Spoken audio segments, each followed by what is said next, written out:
नमस्कार। आपका अखबार के इस अंक में आपका स्वागत है। मैं हूं प्रदीप सिंह। सोमवार 22 जुलाई को सुप्रीम कोर्ट ने एक आदेश दिया।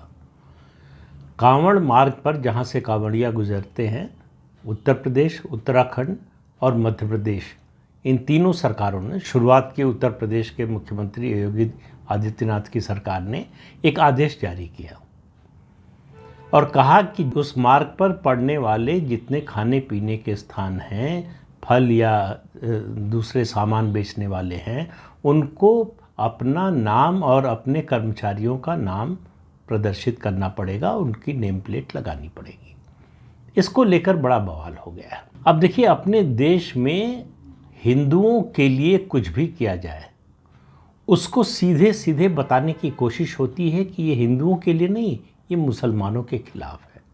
तो इस मुद्दे को भी इसको इस रूप में नहीं लिया गया कि कांवड़िया जो निकलते हैं एक श्रद्धा भाव से, उन दिनों में वो सात्विक भोजन करते हैं, शाकाहारी भोजन करते हैं, लहसुन प्याज भी नहीं खाते हैं। उस सात्विकता को बरकरार रखने के लिए उनके लिए जो भी संभव हो सके वो करने का प्रयास करते हैं। तो ऐसे में वो ऐसी जगहों पर खाना खाते हैं जहाँ उनको ये पूरी तरह से इत्मीनान हो कि यहाँ लहसुन प्याज या किसी तरह का मांसाहारी भोजन न तो पकता है और न परोसा जाता है, कम से कम उन दिनों में। यहाँ हिंदू मुसलमान का सवाल नहीं आता। अगर कोई हिंदू होटल भी, रेस्टोरेंट भी मांसाहारी भोजन परोसता है तो वहाँ कोई कांवड़िया खाना खाने नहीं जाएगा। लेकिन इसको हिंदू मुसलमान जब तक बनाएंगे नहीं, तब तक वोट बैंक का मामला आएगा नहीं। और सुप्रीम कोर्ट ने भी बड़ा विचित्र सा आदेश दिया, इस पर स्थगन लगा दिया। कहा कि इसकी सुनवाई हम शुक्रवार को फिर करेंगे, क्योंकि इन तीनों राज्यों में से किसी राज्य का वकील वहाँ मौजूद नहीं था। फिर भी स्टे दे दिया गया। और स्टे दे दिया गया, ये कोई बड़ी बात नहीं है। इस दौरान ये जो है मामला गया था 2 जजेस की बेंच के सामने। एक जज हैं इसमें ऋषिकेश राय और दूसरे हैं एसवीएन भट्टी। जस्टिस एसवीएन भट्टी ने जो बात कही, उसकी चर्चा सोशल मीडिया पर उसी दिन से हो रही है और तरह तरह के सवाल उठाए जा रहे हैं। कोई उनकी नीयत पर शक नहीं उठा रहा है। उन्होंने जो बात कही है उसी बात के आधार पर उनसे एक सीधा सा प्रश्न पूछा जा रहा है कि मी लॉर्ड, जो सुविधा, जो अधिकार आपको मिला है वो हमको क्यों नहीं, आम आदमी को क्यों नहीं? क्योंकि सुनवाई के दौरान उन्होंने कहा कि वो केरल में जज थे जब, तो उन्होंने शहर का नाम नहीं बताया केरल के, कि वहाँ शहर में 2 वेजिटेरियन रेस्टोरेंट थे। एक हिंदू समुदाय के लोग चलाते थे और एक मुस्लिम समुदाय के लोग। तो वो खाना खाने के लिए मुस्लिम समुदाय द्वारा जो चलाया गया हो शाकाहारी भोजनालय था, रेस्टोरेंट था, वहाँ पर खाना खाने जाते थे। और उन्होंने कारण भी बताया कि वहाँ सफाई का बड़ा, हाइजीन का बड़ा ध्यान रखा जाता था और इंटरनेशनल स्टैंडर्ड की सफाई रखी जाती थी। अब देखिए, उन्होंने बात की हिंदू मुसलमान की। उन्होंने ये नहीं कहा कि मैं उस होटल में जाता था जहाँ सफाई ज़्यादा थी, हाइजीन का ज़्यादा ध्यान रखा जाता था, इंटरनेशनल स्टैंडर्ड की सफाई का ध्यान रखा जाता था। उन्होंने बात हिंदू मुसलमान से शुरू की। अब फिर उनसे सवाल पूछा जा रहा है, ये सब ये फैसला आपने कि आप कहाँ खाना खाएंगे, ये तब लिया जब आपको ये जानकारी उपलब्ध हुई। आपको पता था कि ये होटल या रेस्टोरेंट जो है वो मुसलमान चलाता है, ये जो है हिंदू चलाता है। ये जानकारी मिलने के बाद आपने तय किया कि मैं इस होटल में या इस रेस्टोरेंट में खाना खाऊंगा। तो आम आदमी को, और ख़ास तौर से इस समय सावन के महीने में, कांवड़ियों को ये सुविधा क्यों नहीं मिलनी चाहिए? बल्कि कांवड़ियों को क्यों, आमतौर पर सभी लोगों को, सभी नागरिकों को मिलनी चाहिए कि वो तय करें, जानकारी के आधार पर तय करें कि वो कहाँ खाएंगे, कहाँ नहीं खाएंगे, किससे सामान खरीदेंगे, किससे नहीं खरीदेंगे। कहीं ये नहीं कहा जा रहा है कि हम इसके यहाँ नहीं खाएंगे या इससे सामान नहीं खरीदेंगे। ये आपने मान लिया है कि अगर नाम लिखा जाएगा और नाम मुस्लिम होगा तो हिंदू वहाँ से नहीं खरीदेगा। हिंदू, देखिए, ये तो कांवड़ यात्रा मार्ग की बात है।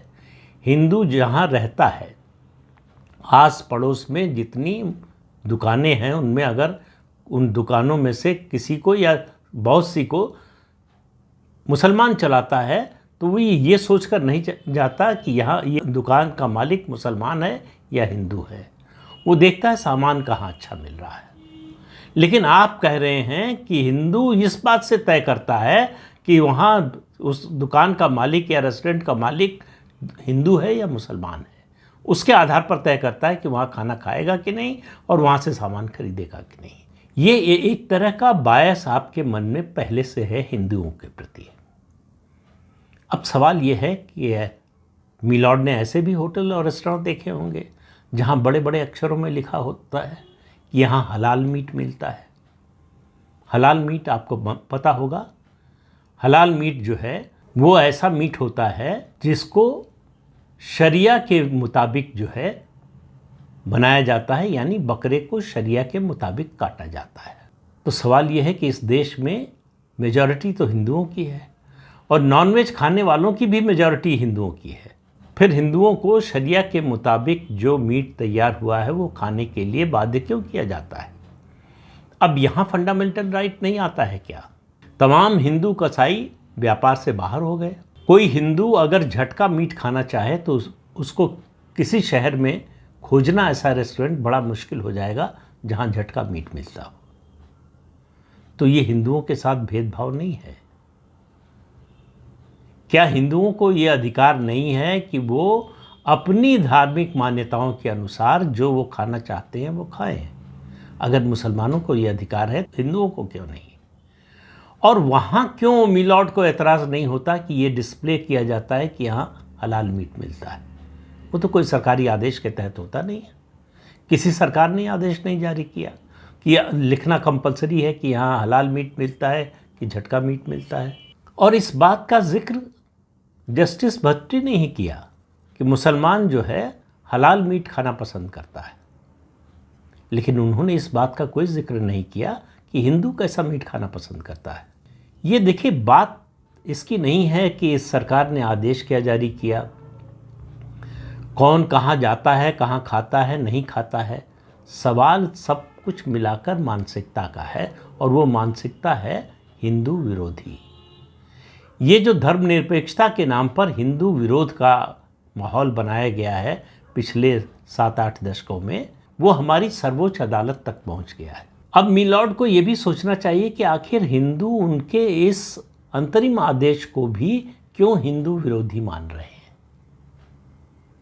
कुछ तो बात होगी, सब लोग तो गलत नहीं हो सकते।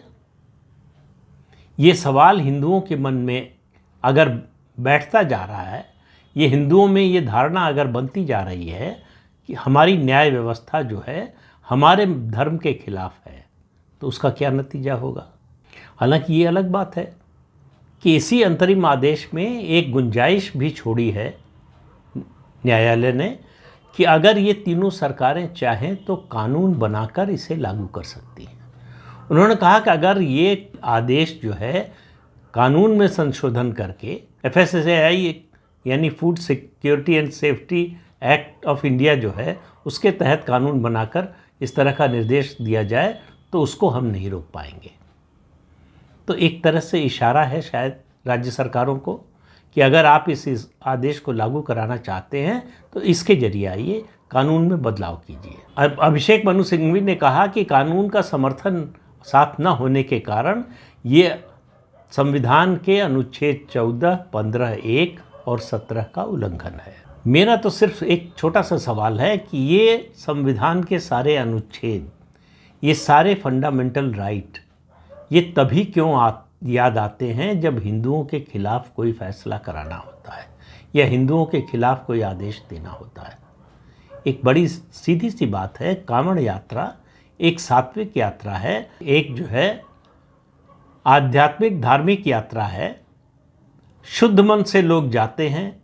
इतनी लंबी यात्रा जो है 20 लीटर 30 लीटर 50 लीटर जो है गंगा जल लेकर कंधे पर लाद कर जो है अपने घर के आसपास के शिव मंदिर तक आते हैं और शिव मंदिर पर जलाभिषेक करते हैं। वो अगर सात्विक ढंग से हो, उसके लिए सरकार अगर ये इंश्योर कर रही है कि उनको इस तरह की कोई दिक्कत ना आए और ख़ास तौर से इस पृष्ठभूमि में कि इससे पहले ऐसा हुआ है कि पहचान न होने के कारण, पता न होने के कारण, जब ये पता चला कि ये रेस्टोरेंट का मालिक जो है वो नाम तो उसने हिंदू रखा है लेकिन दरअसल मालिक इसका मुसलमान है, तो उसको लेकर विवाद हुए, झगड़े हुए। तो अगर नाम डिस्प्ले होगा तो इस तरह का कोई विवाद नहीं होगा। जिसको हिंदू के होटल में जाना होगा हिंदू के होटल में जाएगा, जिसको मुसलमान के होटल में जाना होगा उसमें जाएगा। और आसपास के लोग जो अगर नज़दीक के लोग हैं वो जानते हैं किसका है, न लिखा हो तो भी जानते हैं, तो लिखने में क्या बुराई है।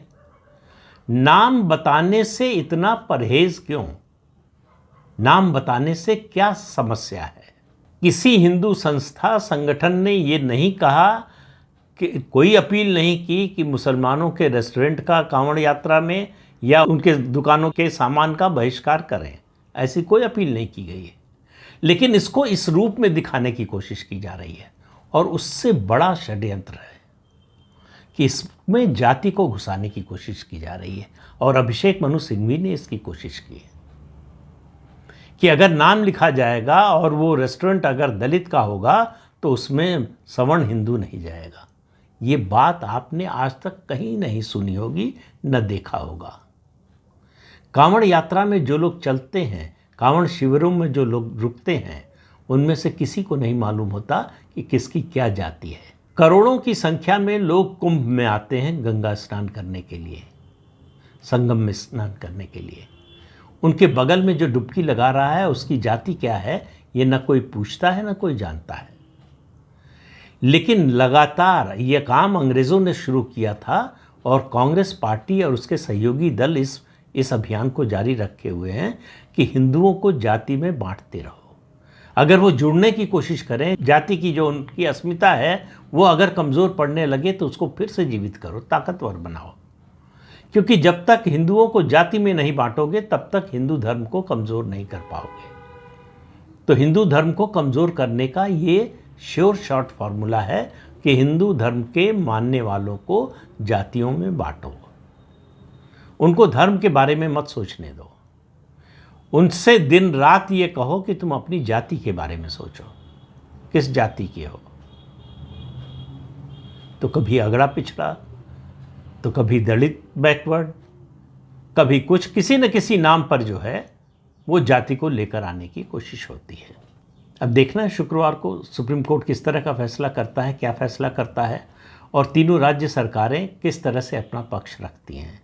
लेकिन मेरा तो, मैंने पिछले वीडियो में भी कहा था, सुप्रीम कोर्ट का फैसला कुछ भी आए, आदेश कुछ भी हो, उत्तर प्रदेश की योगी आदित्यनाथ की सरकार ने जो फैसला किया, जो आदेश जारी किया, उससे जो संदेश जाना था समाज में वो जा चुका है।